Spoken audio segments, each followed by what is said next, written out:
Joseph Grew is not a household name. Only diplomats know him.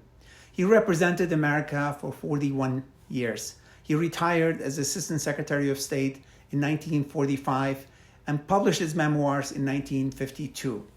In 1922, he was part of the US delegation to the Lausanne Conference, where the great powers of Europe parceled out Kurdistan, the land of the Kurds, to Turkey, Syria, and Iraq.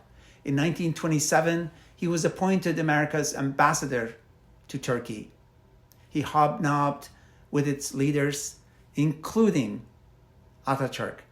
Two stories stand out from his 5 years in Turkey. Two American aviators flew nonstop from New York to Istanbul at first. His daughter, Anita, swam the length of the Bosporus from the Black Sea to the Sea of Marmara. But what truly startles a Kurdish or Turkish reader of his memoirs is his bluntest admission that fascism, translated into Turkish, is Kemalism. What we Kurds knew from experience, America knew all along.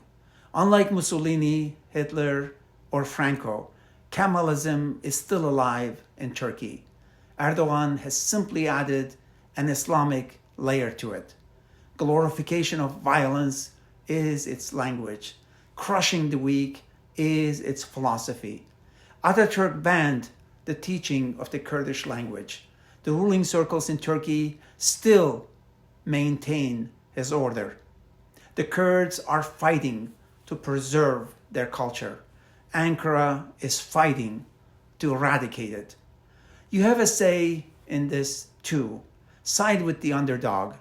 Unlike the governments of the world that have embraced Turkey, help us rescue the Kurds, and the Turks too, from the dehumanizing grip of fascism. Thank you. With love.